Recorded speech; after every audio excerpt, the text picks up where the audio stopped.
If you listen to the show, you already know that we cannot exist without our sponsors. They are the ones who make things happen behind the scenes. So let's acknowledge Fuji Sports. We've been working with these guys for a while now, not only as far as this podcast is concerned, but also at the RŌL Academy. We've had their gear. I personally use their gis. What a phenomenal product. Yeah, I mean, jiu-jitsu, judo, MMA, tape, bags, anything you need for your jiu-jitsu journey, you can find at fujisports.com.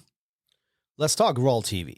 There's so much content on there. It's ridiculous at this point. But I think what is even more intriguing, as time went on during the project, we've been recording most of the events that were taking place here at RŌL Academy. At this point, I mean, we have guys like Chris Howder, Armin Fati, Rafael Lovato Sr., and Pete the Greek. I mean, there were so many different events that we've kind of recorded it. Don't you think that's amazing? I mean, points of reflection and kind of going back for all the students to see what really happened and refresh their memory. Yeah, I think it's great, you know, being able to go back and look at all these high-level practitioners, Octavio Cudo, like one of the names you didn't mention. And I mean, just these guys that have been doing this for so long come in, teach these amazing seminars and workshops, and it's all recorded and there for you to watch. Yeah, absolutely. So if you want to get additional savings on all this, type in code RŌL Radio at the coupon and get additional 30% off of your membership.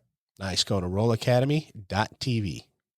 What's up, everyone, and welcome back. If you haven't already, please remember to hit the like, share, subscribe, download, listen, and whatever other button there is, and leave us a review wherever you do listen. That ensures that we can continue bringing you the great guests and amazing content that you've come to expect. Today's guest is a multi-time world champion and won the IBJJF Worlds 3 consecutive years in a row. Pati Fontes joins us to discuss how her determination to just train jiu-jitsu when she wasn't allowed eventually led to her championships, the struggle she had to overcome being one of only 2 women in her academy, and how she never let self-doubt get in the way of her goals.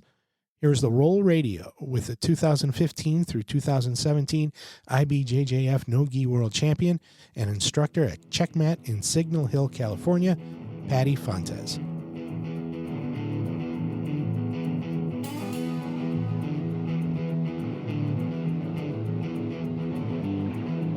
Welcome to RŌL Radio.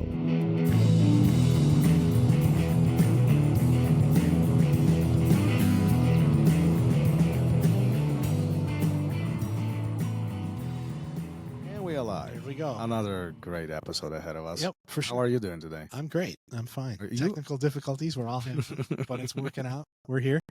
Little troubleshooting and everything is back to normal. Avoiding tragedy of not having the conversation. The internet, it's a wonderful thing until it's not. Until it's not. Pati, thanks for being part of the show. Thanks for stopping by today and having this conversation with us. How are you doing today? I'm doing good, and thank you for having me. I'm very excited to have this talk with you guys, and it's gonna be fun. It's always great to get accomplished people on the show and really have a conversation with them about life. And, you know, when I look at you and your career, jiu-jitsu career particularly, you've done a lot. Do you consider yourself as somebody who's successful in jiu-jitsu from a competition perspective? Yes, honestly, I feel like at this point, when I look back at it, I am like satisfied with what I wanted to do in jiu-jitsu and when first it started, when I was like a teenager, and how I visualize it. I feel like I have done like that and more, you know. So I'm pretty happy with my accomplishments. And of course, there are things that like, oh, I wanted this title or that I don't have. But overall, I feel like I'm very happy professionally.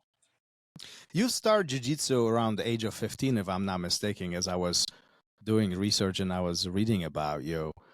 For most, that's kind of on the older side, isn't it? I mean, 15 and you're teenagers, so that kind of later in life, second part of the life, or like as you were growing up, right? Yes, when you put it all this way, for sure. Nowadays, my kids are like, kids are starting training so young nowadays, and they start off like wrestling and But back when I started, there was not many kids. I didn't even have kids class for jiu-jitsu. There were only kids judo back there when I used to train. And then jiu-jitsu would be only for adults, and I would have to try the adults classes even I was just a teenager. And back in the time, I felt like I was starting young. But when you put it like nowadays, for sure, 15-year-olds, some kids are already like about to be like a purple belt. Yeah, it's crazy, isn't it? Some of these young kids, I mean, they scare me. I mean, they're so good. They're so. Yes. What's your cat's name, by the way? I have two cats. This is the kitten. This is Branca. Look at that. Nice Oh, necklace. I like it. So curious. Look at him. She's just like 3 months. Oh, yeah. That's a kitten. Yeah. Yeah. And I have another one, the big one, that's like 3 years, Bear. Nice. He's More gonna important- come over soon. More importantly, I was saying earlier, we all have something in common. What's your boxer's name? Bongo. Bongo. Nice. I had a boxer. It was the best dog I ever had. Thomas had one as well. So- Yeah. Unfortunately, I just lost mine. But Oh, my yes. God. I miss that. I miss that guy.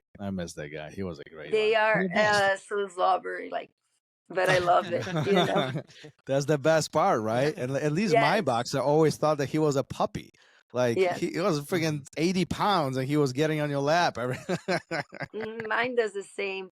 And some when he doesn't know the person that is in my house. Like if you sit down on my couch, he's gonna come over and put his elbow on you. Or Oh, yeah. Oh yeah. Yeah. There's nothing better. I remember mine always sat right next to you, and the whole 80 pounds leaned into you, and you were like, "Whoa!" Yes. Yep. And yeah. So Bongo is like so important to me. He was like a lot of time from his first years of life. I feel like he was like my company, you know, like because I come from Brazil, so for a long time I didn't have like nobody or any family here. I even have him tattooed here in my arm. Oh, there you go. Look at that. Look Nice. at that. Oh yeah, I see it now. Yeah, that's cool. That's cool. That's cool. That's awesome. Yeah, they're the best, man. Best dog I ever had. Yeah, for sure. All right, so take us back. I know jiu-jitsu was not your first passion. Actually, you started jiu-jitsu around 15, but before that, you had another passion. Talk to me about that. Yes, I was a ballerina, and as I usually tell, because I started really early when because my grandma is a ballerina as well. So I was always involved into ballet. So it was natural. I didn't even know that I was doing, but my family put me to do it. And I have tried other sports too. I think when I was younger, I was very like curious, and I was like seeking for something. Maybe I was seeking for jiu-jitsu, but I didn't know yet. So I tried so many different like sports. I tried like volleyball. I tried like beach soccer. Oh, no. That's a cat. And there's the cats. And we are back. I tried. If you're beach watching this on soccer. YouTube, you're gonna find this entertaining. The cat just interrupted the whole thing. It's all right. That's part of this. This is part of this. That's why we do this. This is why we do this. This is amazing. If I left them out, they would be scratching the door. Oh yeah. Mhm. He wants to be part of the party. He wants to be a part of Yes. the conversation. He's mad you're talking God, about I'm Bongo so much. Back into it.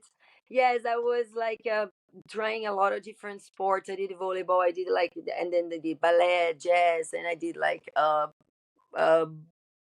surf and tried a little bit of surf.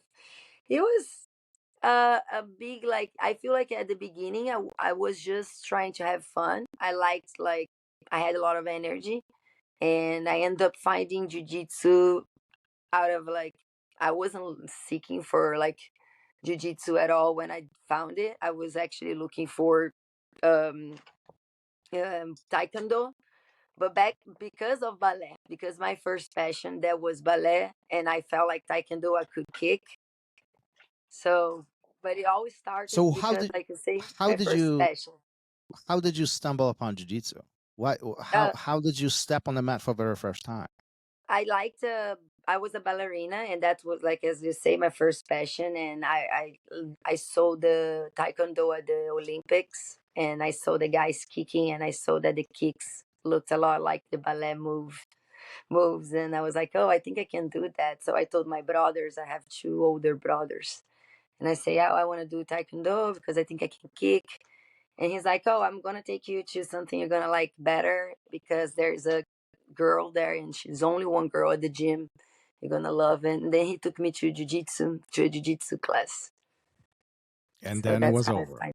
That was over. Yes, I met one girl there. She's also a black belt nowadays, and she was just a blue belt back in the time, and she was the only girl at the gym. So we started to become friends, and just got hooked right away.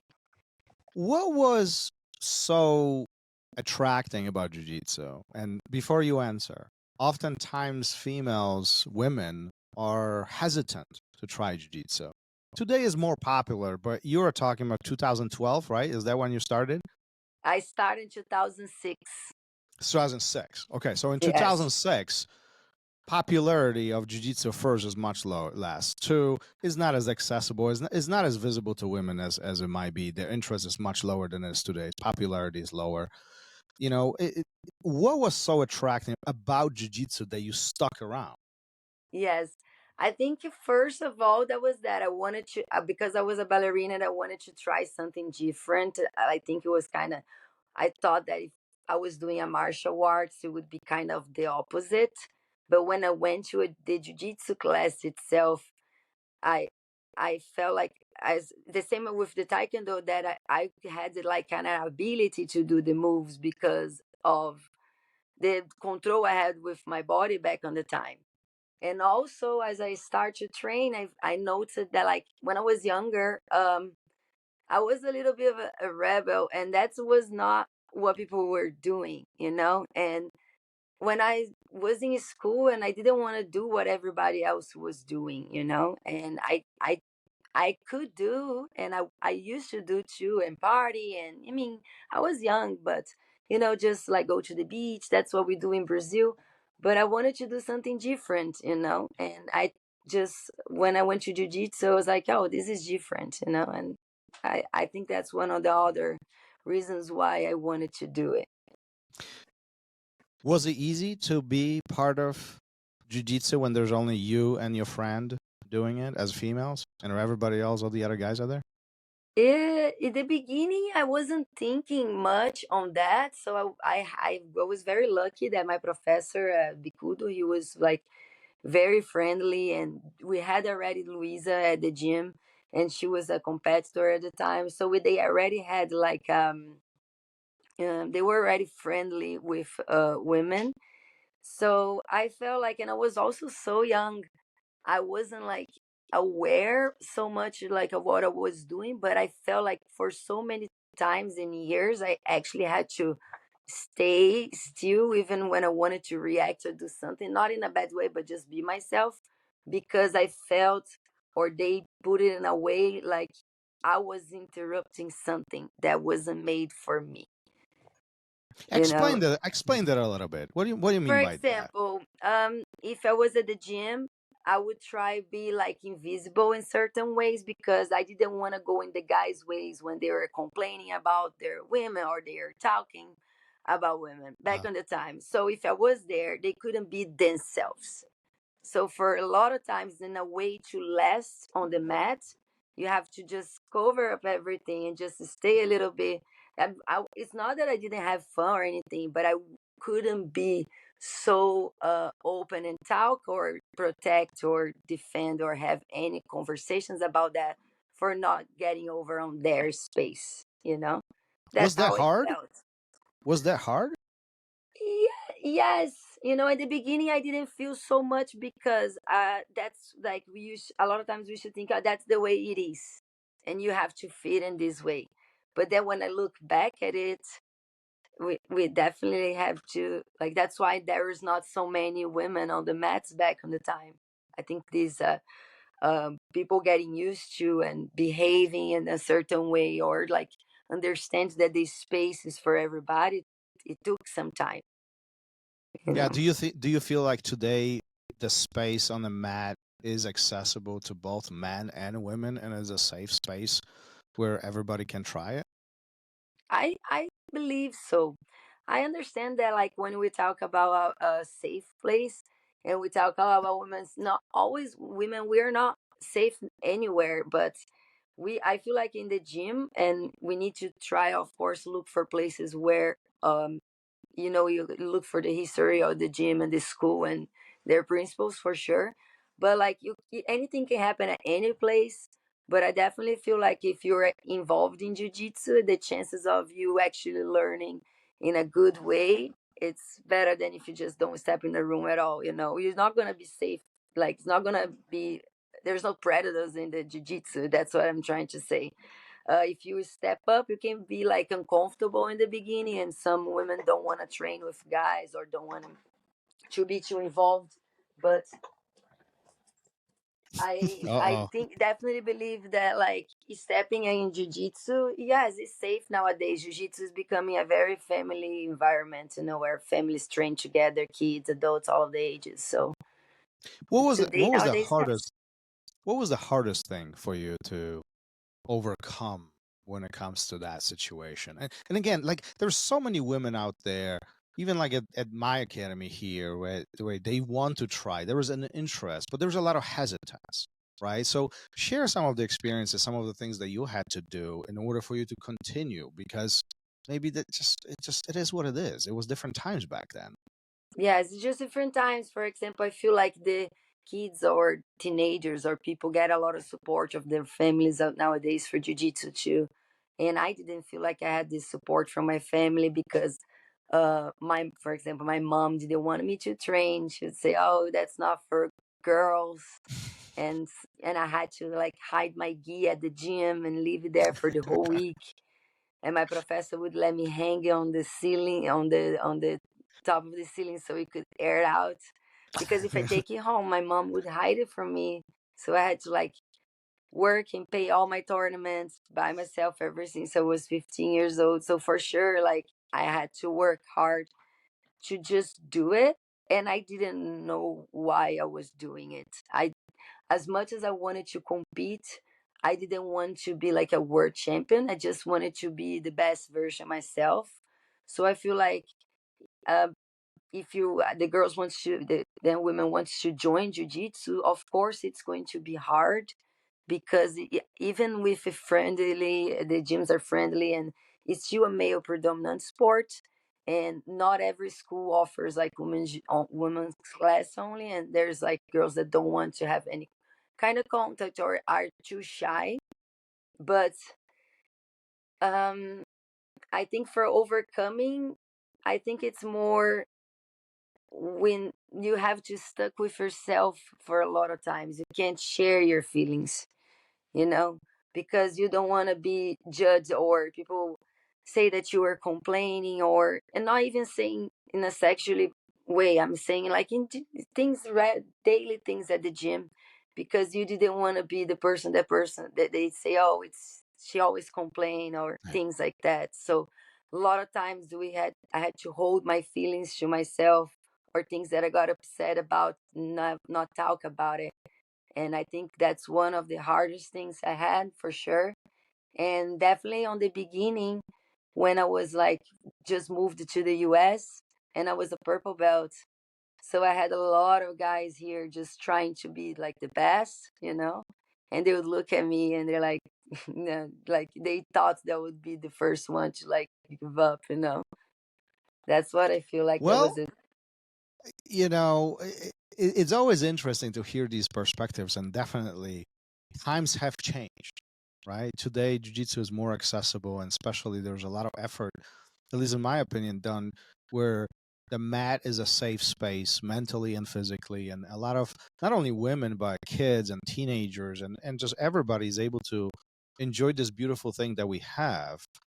At the same time, I feel like there's still hesitance, especially from women perspective. I feel no matter how we slice it, it is a male dominated sport, and at that point it still makes it harder, not impossible but harder, right? And so I'm curious, is what do you see women today do to overcome some of these obstacles? Even just forget about, like you mentioned some, inappropriate things. Forget about that for a second. But just the fact that women by nature are smaller than men, at least most, right? There is the physical aspect behind this where most guys will be stronger than most women. And we're not generalizing, but it is what it is. So in order for women to train, they do have to overcome some of these obstacles. How do you deal with all of this in order for this to be successful? I feel like myself, I always to try like I always had the like my professor always told me you have to take care of your body. So I never wanted to go uh or too hard or let it go too much on my head where I would overtrain hard enough where I could kind of hurt myself Hmm. or get myself more prone to injuries. But injuries can happen anyways. But what I feel like compared that you say times have changed that for women nowadays, is that like I don't know if something is popping on my phone. Is that the girls they can pair with each other. So we have more girls pairing with each other, and we also have more the guys understanding more about technique too, and more tournaments, so less competition on the mats. So that's what I feel too that has changed so much. Back in the time, it was like proving that I could last over there, Oh, I and see what you're nowadays, saying. I see what you're saying. I So feel like we're trying to keep the. yeah. So so what you're saying is essentially now that in the past you had to prove it to yourself that you can actually be around. Today it's more of accessible to everybody, where it's much easier to be around. Um, have you ever found yourself in a position where it just too much was too much, like that pressure and the stress that you being there and you delivering at certain level was just a lot? Mm, sorry, I didn't understand as well. D- do you feel that the pressure that you experienced was just too Uh, much? Like was it where it was a lot? it was a lot for sure. I feel like if I can expect that my students or any girls that like I can help or any students that I have don't have to experience like everything that I have actually did done experience, but I would not wish that to anyone. But I feel at the same time that it was part of building who I am Mm. because I don't know. I didn't have a space to. That was bad. I didn't have a space to express myself, and I feel like it wasn't just me. So we had to look like we couldn't even talk about it. I feel like everything that happens to us in the past builds us to who we are today. And I'm curious because this is the interesting part of your career where everything turns more serious and you starting to compete, you're starting to really think about this differently, and you you really executing the plan towards really doing this for a living, and really being a professional competitor but also an instructor at the academy. What do you think changed in your mind that day? What do you think changed in with you? I don't know. I feel like it's more than I already knew even before jujitsu. That was something more personal about me. Then like I always liked work. So even with ballet when I was really young, I always liked to have my things my way and do my own things. So I think what it helped it was that. So before I already have this personality where I wanted to have things done by myself. So I feel like when it clicked, that's what kind of helped me like to get it done for me or show that I could have it done for myself over there. Before it was just like maybe I will do something else later. But when I saw that I have a chance, I just took it. Good for you. I mean, that's phenomenal. Fast forwarding a little bit more time and you get your black belt. Did you know it was coming? Mm, well, I didn't. I mean, can I just take a little bit, take it off for 1 second so I can Yeah, sure. Go for it. stop this thing that is. I'm sorry. I just want to take off this thing that's making us 30 not meters. being able to talk.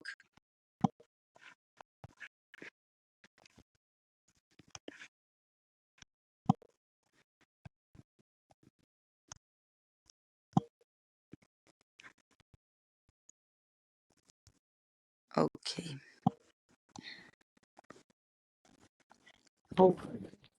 Hopefully we'll stop. When I got my black belt, I wasn't sure. I mean, I knew I was um, a brown belt for a while. Not for a while, but it was my third worlds competing as a brown belt. And on the year before, I lost in the finals. And I felt like I couldn't have it. It's just, I mean, I had some problems. The guys fell over me. It was weird. And I ended up losing on the finals. So when that year, my mindset was so strong for that tournament. I don't know how come I did that in my head because I don't think I got into that mindset after that ever in my life. I feel like that day. So I knew that I was going to win before I went there. So I was like, if I win, like my professor probably gonna give me the black belt. So that's what I was thinking. But I wasn't like sure 100% because he didn't tell me. But all of the, indications, yes. Everything was pointing and said, yeah. Everyone was pointing that way. Okay, so that day comes along. What happens? Is this during the class ceremony? Walk me through this. Like you think it might be happening, but what is really happening here? Well, I got my black belts at the podium at the Worlds when That's I why I won the asked. Worlds. So Yeah. it wasn't at the gym, it was at the pyramid. Mhm. So I used to live right by the pyramid, and my family, my brother was here from Brazil to watch me. And I was super excited. You still get excited to think about it.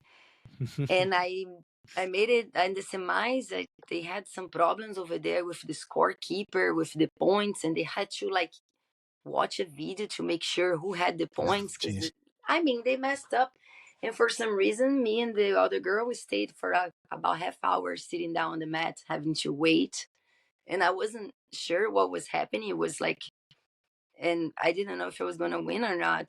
So when Were I you went sitting to together? yeah, Were you in just the other? side by side, one on each side. Were you talking this whole time? Like, what do No, you I think's didn't going to say a happen, or just word. yeah? I Okay. just watched everything that was happening. And I was like, she was like super upset. And I was like, my mindset was like, this is nothing. You're going to win. This is nothing. But it was like, I was just talking to myself good the whole time, you know? And then when I made it to the finals, they decided whatever happened, it was me. I I knew I was gonna win. So I finished my finals really quick, and I have a lot. Back at the time, I was already teaching, so I had a lot of students. So I had a big crowd watching. So when I went upstairs to the stands, they already handled my black belt even before I go to the podium. I was like, okay, nice, the black belt. But I was like, okay, but I still gotta wear the brown belt for the podium. So then he gave me the black belt again at the podium.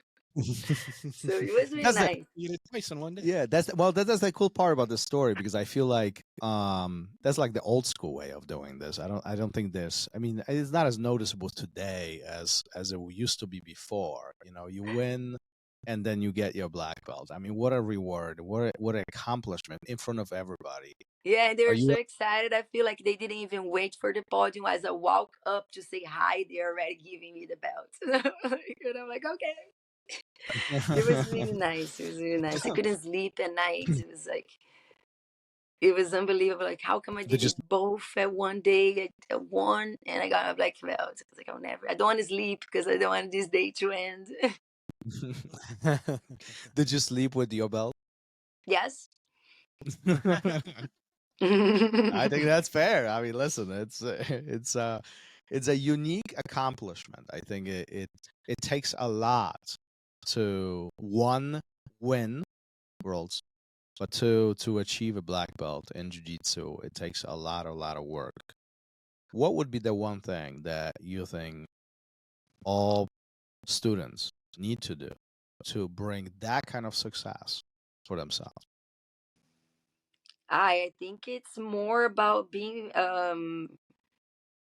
patient and consistent, because there will have ups and downs no matter what belt you are. Even after the black belts, you're gonna have ups and downs, and you're gonna have times where you want to do jiu-jitsu more than other times, and there's sometimes you're gonna have to push through. There's sometimes where pushing through is not gonna help at all. So the hard times actually, or when you get hurt, is the hard time is to stay out of it.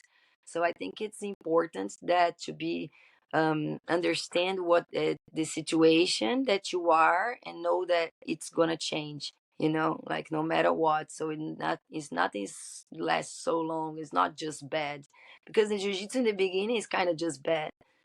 It's just like, at least for me, it was just bad. It's like, then little by little start to get better, and then some days, so just like life. So I feel like that you can't give up on the first. You have to be patient. You need to let go things in order to learn to. It's hard, but it's humbling. It's hard to let go. It's hard to push through, doesn't it? I mean, Yeah, do you yeah, think but you jiu-jitsu is have to. hard or is it easy? I think jiu-jitsu is hard. I think it's hard. Is it It's for everyone? complex. Yeah, Is it for everyone? it is for everyone, but depends of what's your goal in jiu-jitsu. Become a competitor, world champion is not for everyone, but jiu-jitsu is for everyone for sure, because there's so much in jiu-jitsu. So I So feel like today, everybody can take advantage of it. you teach, you're an instructor, you have Hmm. your own students, and you look Hmm. back and some of them make the same mistakes as you have, some of them going through their own journey, some of them they have their own obstacles. What do Hmm. you think is the most important part for your students? Um, what is the most important part of, For them to like, be successful. I feel like it's being yeah, humbling and humble and forgiving, and in, be insist on it. I think those are the things. Don't let the things you believe to hold you to, because a lot of things are end up happening different than the way we think. So if you don't have like so much, I always tell them, don't assume so much the things, or don't think that this is all, like, you know it all. I feel like this is what they need, or we all need. I still like to take classes, and I still like to learn things differently, and I feel like that's the way. Is stay You ju- calm when I have an injury, or when I don't like jiu-jitsu for some time. you have those days too. Mm-hmm. Yeah. I Let's have talk those about this. months. Oh yeah. So Yes. that's always interesting topic, right? Because I think students often think that just because you are a black belt, you don't have bad days. Just because you are a black belt, that you know everything that you need to know. Some even think about it that you are a black belt, you know everything. You don't have to train anymore. You can just teach, right? Is Mm-hmm. that true? Yeah, they think Yeah. like they some of my students, they see me going. I teach over there at my school in the evenings every day, and I just teach in the morning super early 2 days, and I go to train after. And sometimes they see me and they're like, "What? You're going to the jujitsu before jujitsu?" And I'm like, "That's my jujitsu." Yeah.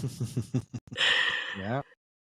Yeah, Yes. for sure. Training as an instructor is not easy sometimes either, right? I mean, N- we have our No, students but and no, but I learned a lot this way. Honestly, I've been teaching jiu-jitsu ever since my brown belt, like in a row pretty much. So I feel like teaching has helped me to seek for more knowledge, because if I want to make sure that they get the most. So I always feel like I need to be bringing new things. I never, so I'm always looking for new stuff, and I'm trying to do what I'm showing them. So it kind of forces me to study a lot more than if I'm just training, I feel like. Do you think there is a difference between training and studying jiu-jitsu? Yes, there is. They're all connected for sure, but you can just spar for a lot of times and be just like adjusting here and there, and that's still gonna be good for you. And that's gonna be good for your game, if you wanna put things on your game. But if you wanna learn jujitsu as a whole, what he thinks like you're never gonna learn because it's in so much stuff. But you have to seek for knowledge, for sure, and force yourself to do things in the beginning more, né? But when you're a black belt, you just tend to do what it's good for you. But I like to force for sure doing things or learning things that are outside my comfort zone, for sure, to try build a better jiu-jitsu and do things in the way that I don't do, and see other people showing the same stuff that I already do too. I do a lot of that. I like to watching videos for sure, and So doing. I was about to ask you, how do you study? How do you learn? I mean, look, when you are a black belt, there's definitely you have less of training partners Hmm. than if you are white or blue, right? Like if Hmm. you are white or blue, there is almost everybody's better than you. When you are black, everything changes because there you might have handful here or there friends or perhaps other instructors at the academy to work with you, but it's definitely less of a group, smaller group, right? Hmm. How do you study? How do you get better? You after being so many years, on the mat at this point. Yes, I get lucky because I train for most of the time at Checkmat headquarters, where we Hmm. had a lot of like black belts, a lot of material to work. So I felt like I've always studied by asking and watching my friends around. I would see someone doing, and I would go and say, "How did you do this?" And I would ask them, and I would just watch a lot what they were doing, and having them around, being able to ask in person, it's like very good. And also when I want to learn something, or when I feel like my students want to do something, I look on the internet too, you know um for people that show positions. I subscribe for Paulo Miao, the Miao brothers. I like to watch their techniques a lot.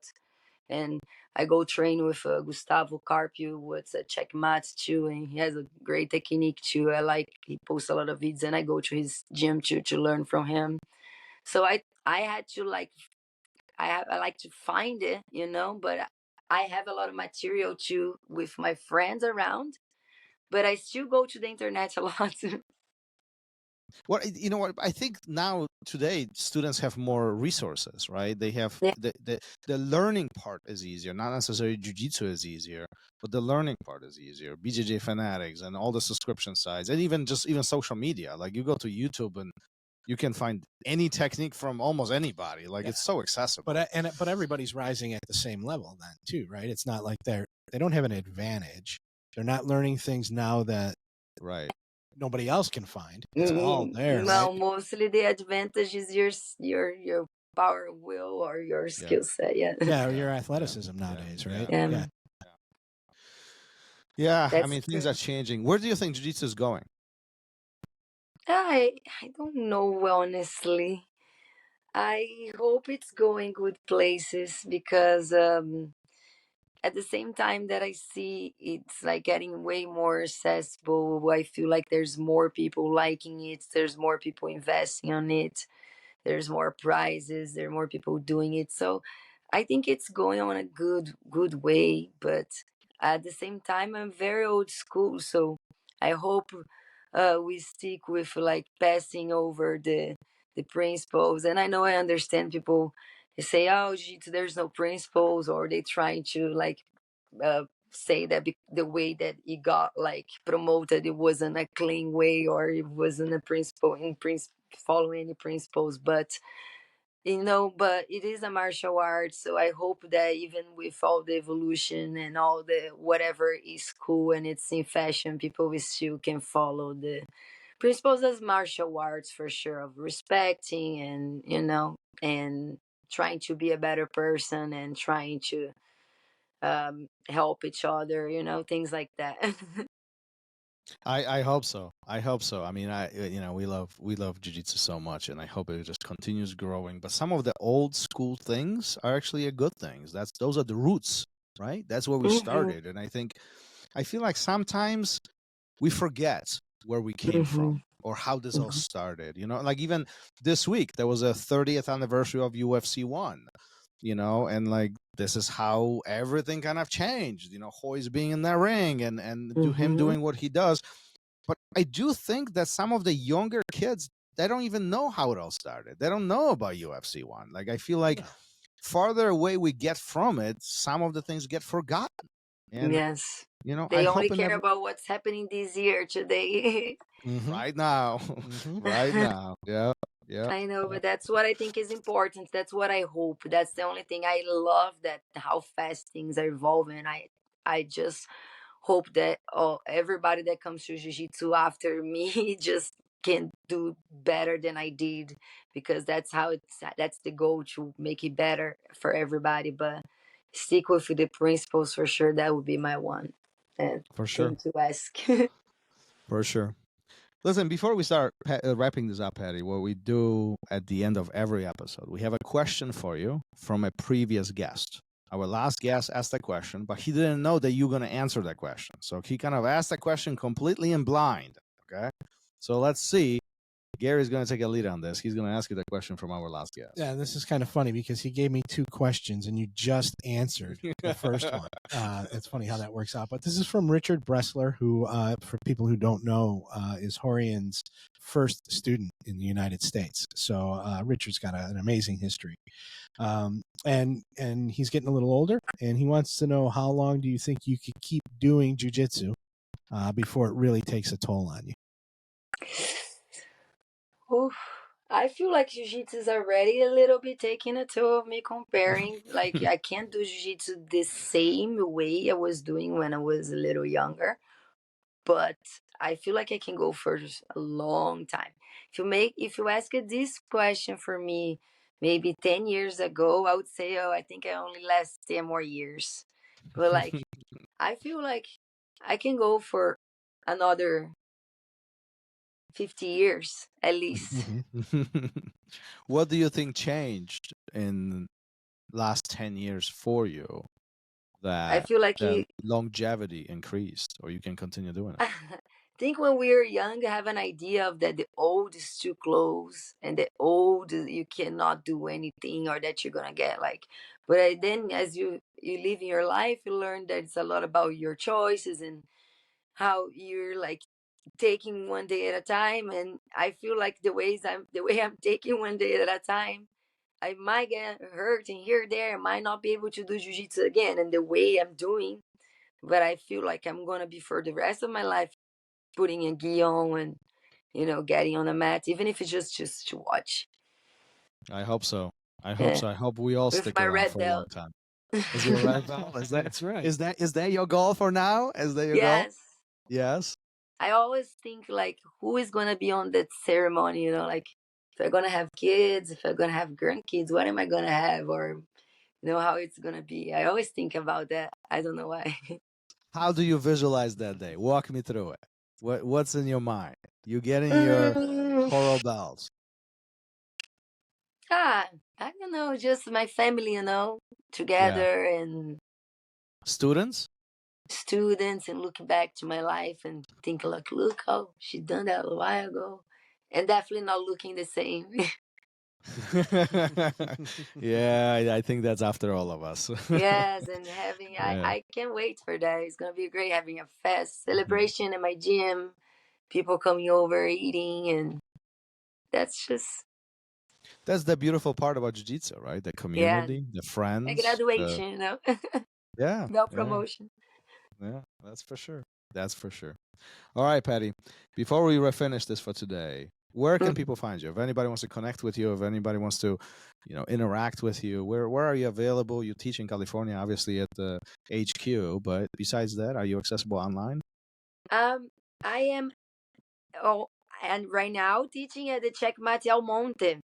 Okay. It's in El Monte. Checkmat HQ is in Signal Hill. You can find me there too for sure. Training at Gustavo Carpio too. Training, but whenever I'm teaching, I'm at Checkmat El Monte, and usually yes, pretty much over there. That's where I spend most of my teaching time for right now. Okay. Well, phenomenal. Are you online? Are you social media? Anybody wants to Yes, find you? I'm on my Instagram mostly. At Pati Fontes and Yeah. Jiu-Jitsu Pati Fontes, where We'll there's make sure. only Jiu-Jitsu. We'll make sure that we'll include all the notes or on all the links in the show notes. So if you guys want to connect with Patty, ask her questions about this or life or in general, or even ask her about her teaching, feel free to reach out. Patty, thanks for hanging out with us last hour or so and sharing your story, sharing your life, sharing your wisdom, and what a phenomenal conversation it was. Gary? Yeah, for sure. Good luck on that red belt. I think after hearing this conversation today, I know you're going to get it. And tell Bongo we said hello. Oh, okay. Is he nearby? Is Bongo nearby? No, he's at the office with my husband. Yeah, I wish I could show him, but he's not here. I just had the cats, but they are sleeping right now. Oh, there you go. I'll check. Go on her Instagram. That's how I found out about Bongo. All He's over right my there. Instagram. All right, thank you so much. Thank you. All right, Patty. Thanks for hanging out with us. Thank you guys so much. Bye-bye. Thank you for listening to RŌL Radio. If you enjoyed the show, don't forget to leave us a review and help us make the show even more amazing. For future episodes, check out our website and follow us on all major podcast platforms. Take care.